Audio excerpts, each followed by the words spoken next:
Good evening. I'm Pastor Lawrence, and I'm one of a few pastors at Community Christian Fellowship. Now, I say the word Lawrence because I'm surrounded by some props that say Happy 70th birthday. So I think they were talking about me, but I don't think that's possible. But my real name is Lawrence, so it just reminded me because that's on my birth certificate. Called Larry all of my life. My real name is Lawrence. But that said, it's good to be here with you on this day, on this evening, whenever it is that you might be listening into this. You know, I've been trying to guide you in seeing more with clarity Christ in the Old Testament, and certainly the whole of the scriptures being the gospel story. Saying that, when I first came to Jesus in 1971, it was like I didn't know a lot. I had been in and out of a Baptist church. My grandfather was a Baptist minister. My father loved my family, and his family, rather, I should say, his father, but they were not regular attenders of church. We went there on special holidays and times. My father and mother struggled, and here and there we would find ourselves in church or for a season and then not. So I wasn't very astute to what the Bible said. I was astute to other things. I sang in the choir when I was a little boy, things like that, but really didn't know a whole lot about the sense of the scriptures and what the real point was of all of this, other than God was. And trying to get God to prove himself to me as a young man, or as a boy, really. Prove yourself, God, I would say to myself, inside myself.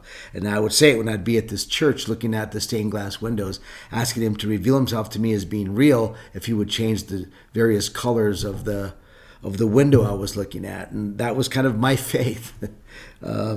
So I say that because I didn't know a whole lot about Jesus when he saved me. And I certainly wasn't worthy morally, that's for sure. But I wasn't saved because I knew anything. And I didn't know a lot about God, but yet I loved him right off. As soon as I heard the message being preached at an age when I get it, it was like I couldn't stop but going, oh, I want Christ come into my life. And my life changed forever on that 1971 evening in a backyard. So I say that because when I came to Jesus, I didn't know a whole lot about the Bible. And really, I was only given, I think, the Gospel of John. And then I acquired a Good News Bible. And I would sleep with the Bible under my pillow, or even my head directly on the Bible. I just love the Word, and I didn't know it. But I would read the New Testament, and I just fell in love with Jesus.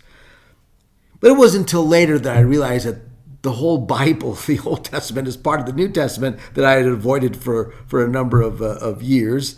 That it was all important, not just the Psalms, but all of the Bible.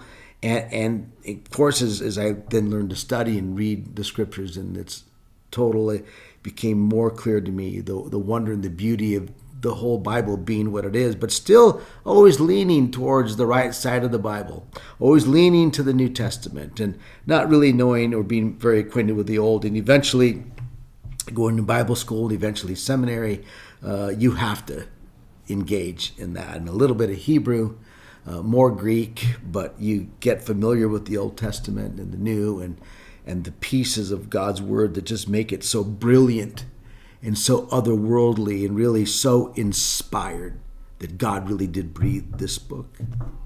And it's a beautiful story of God and man and God, and it's God breathed, and it's given to us to know him and to love him, and how to live our lives in ways that are pleasing to him, and ultimately what will bring us happiness and joy. But ultimately, the center of all of this book is Jesus Christ. So when we read the Bible, we now, are reading the Old Testament in light of the New Testament. And I've said this many times, I don't mind saying it over and over again, that Jesus, after his resurrection, teaches them, who he was and where he was in the Old Testament, especially in the 5 books of Moses and in the prophets, etc. So looking back at the Old Testament and seeing Christ there is so invigorating. It so lifts up my faith to see Jesus in this very simple but yet complex way as God has demonstrated him to us throughout all of the scriptures. And in the New Testament, the wonderful book of Hebrews is probably the book that is going to give us the best sense of Jesus in the Old Testament. So when we read the book of Hebrews, we get this wonderful picture of Christ in the Old Testament by the writings of this New Testament book. So we're going to look at some of that in just a bit. Here's what it says in Leviticus in chapter 20, verse 26. You, that is Israel, are to be holy to me because I, Yahweh, am holy, and I have set you apart from the nations to be mine. And so we have a wonderful truth that is put out to us here. The truth of this fact that God is holy. And really, as the Bible vets that out, is unapproachable by his holiness and our sinfulness. But God makes himself available to us in and through, what he has created, and the knowledge of the law and the knowledge of what it takes to approach God to be in his presence. And so we read this in Leviticus that speaks to us of the reality of his holiness, that he's holy, and that he has set his people apart. Another word in the New Testament we might read regarding being set apart is the word sanctified. It's a New Testament word to that same concept of being set apart for the purposes of God. And so, as God has always set apart his people, we have now the Old Testament and New Testament story of God and Jesus in the Old Testament. Here's what it says in Hebrews chapter 8. While it is certainly true that many elements of Old Testament worship have been fulfilled by Christ, such as, now, when you think of Old Testament worship, that is the worship of God in song or in celebration, what do you think of? Probably what I think of, I always think right away of the Psalms. The Psalms are a form or a declaration of worship, the worship of this holy God.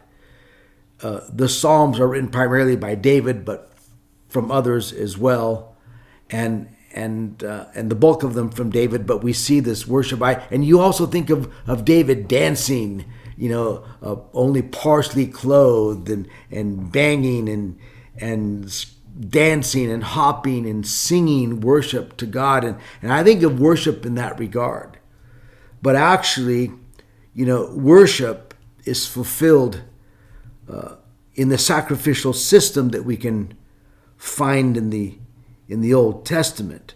We can find really that sacrificial system, including the feasts, that are all forms of worship that are testifying to the holiness of God and man's brokenness, yet provision to be in his grace, to be in his presence, to be in his family, to be set apart for him, ultimately for God's purposes.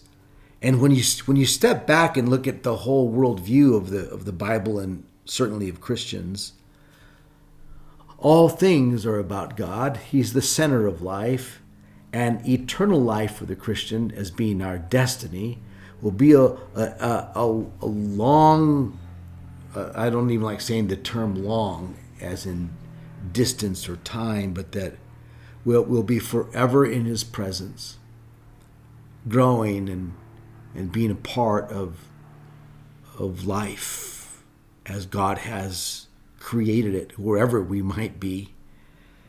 And the wonder of that is beyond us, really. But we have been created for the purposes of knowing God and loving God and being loved and known by him. So we read in the New Testament, out of the book of Hebrews, this passage. For every high priest is appointed to offer gifts and sacrifices.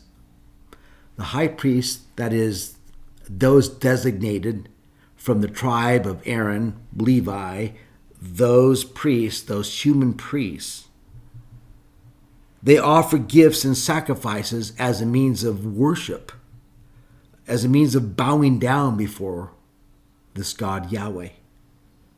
So it goes on to say this: thus, it is necessary for this priest also to have something to offer. Now, if it were on earth, he would not be a priest at all, since there are priests who offer gifts according to the law.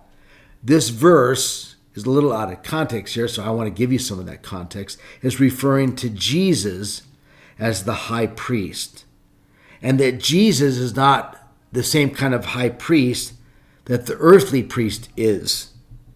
Because, in fact, if Jesus was a human priest, in other words, a priest or Christ here on earth, when he was here on earth, the incarnate Christ, that he was not qualified to be a priest by the nature of his birth. He was not from the tribe of Levi. He was not from Aaron's lineage. So he would not be a priest at all, since there are priests who offer gifts according to the law. They serve a copy and a shadow of the heavenly things. And here's the interesting thing. All of the sacrificial system, all of the makings of the heavenly realm, that is the temple, the tabernacle, all that's in it, were a shadow of heaven, of heavenly things. For when Moses was about to erect the tent, that is, what would become the tabernacle, he was instructed by God, saying, "See that you make everything according to the pattern that was shown you on the mountain." And here's this mystery that Moses had this revelation on the mountain, and he's now replicating something of what he saw as God's command to erect this wonderful tabernacle and eventually temple that was like all a shadow of the things to come. And they were a shadow of heaven that already was or is. It's fascinating when you think about that, because you're going, well, what is the shadow representing? And we're going to see that it represents some things that are very tangible, like the fact that God's holy and we're not, and we need the blood to sacrifice on our behalf to make us cleansed or to make us acceptable, because sin is removed. Those kinds of things are even otherworldly, but we get some of that. But some things I don't get so much. How are these priestly and temple things shadowing and thus foreshadowing heavenly things? Well, the main point of the passage is that Jesus is superior to the Aaron priesthood of the Old Testament. It says that priests had to offer these things over and over again, but that Christ came once and for all. And even the tabernacle itself is a copy and shadow of heavenly things, but they point to the eternal realities of heaven. They can continue to teach us about worship here on earth as we move forward, but now it's the worship of the one who fulfilled all those things, that is Jesus. See, as Christians, when we think about Old Testament worship, our minds go to where I already have said, the Psalms, David, but we have again all these rituals of purity, all these rituals of expressing God's holiness are part of that worship system. But Christ has come, and all those things were pointing to Jesus, that he alone is worthy, that he alone is able to enter the Holy of Holies. Interesting, because in the Old Testament, as it expresses forms of worship, as I've mentioned, song is a big part of that. As I've said before, Christianity is known as the singing religion because they're singing all over the place. They're singing in the Old Testament, in the New Testament, and there's a playing of instruments all over the place. It just is beyond me to read the doctrines of churches who don't allow the expression of music through instruments in their churches. It's like, that is so hogwash. It's incredibly naive to me, and so biblically off. But how worship in song and with instruments is throughout the scriptures, so that even in the book of Revelation, we have every nation, language, everybody. There's some symbol of everybody there bowing down and worshiping God, and even with instruments. And it goes on to speak of other song services in the book of Revelation, and singing to the one who can open the seals, the one who's worthy, Jesus, as they sing to him, holy, holy, holy, or worthy, worthy are you. I'm so glad to be somebody who loves singing and playing. It's part of my ministry, but boy, it doesn't need to be a part of your talent per se, or your gifting. We're all worshipers, and we're all called to worship by what God has given us, whether you deem it good or not so good. We're called to make a joyful noises unto the Lord. And all these things in the Old Testament are, again, a foreshadow of the things in heaven, so that even, as I said earlier, all the sacrificial system and the feasts and all those things are part of that whole thing that says this is who God is, and this is who we are. But I want to move a little bit from that, because Jesus has come. See, the whole point of Hebrews here is that we don't need sacrifice after sacrifice after sacrifice, year after year after year. Those things have ceased because Christ has fulfilled them once and for all. So there's a new way of celebrating God, and we celebrate God by the very fact that these great things he has done through Christ his Son, whom all these things were pointing towards in the Old Testament. The tabernacle itself was a shadow of the heavenly sanctuary. It reflected the beauty of heaven. It had to be made according to a careful pattern given to God to Moses, as I've already mentioned.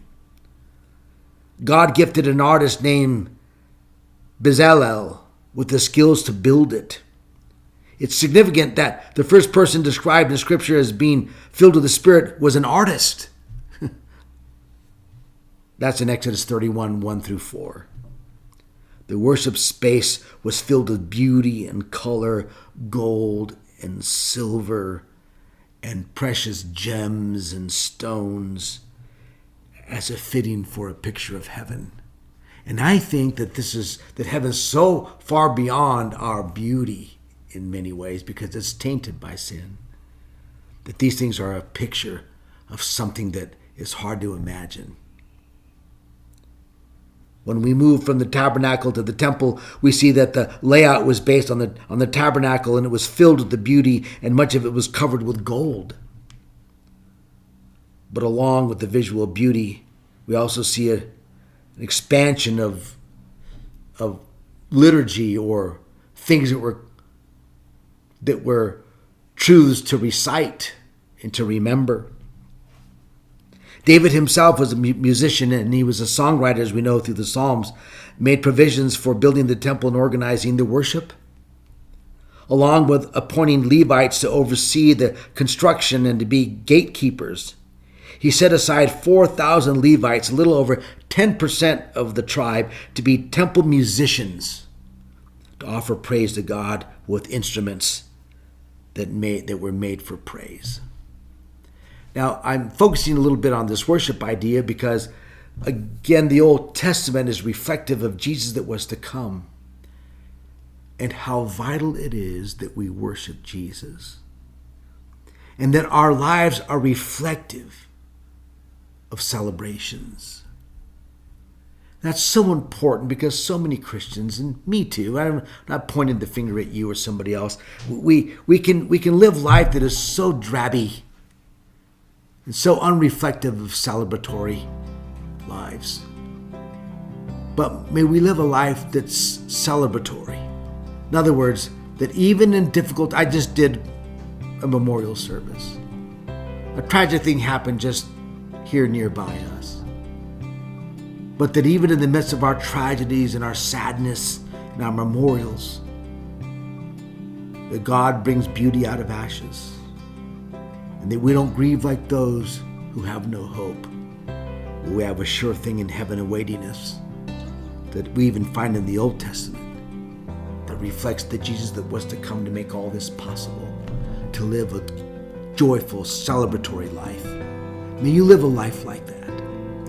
May you live a life that testifies that Christ is in you, the hope of glory.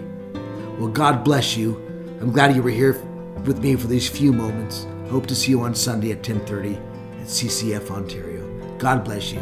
Please let us know that you're listening or that you're part of what we're doing. Thanks. Talk to you soon.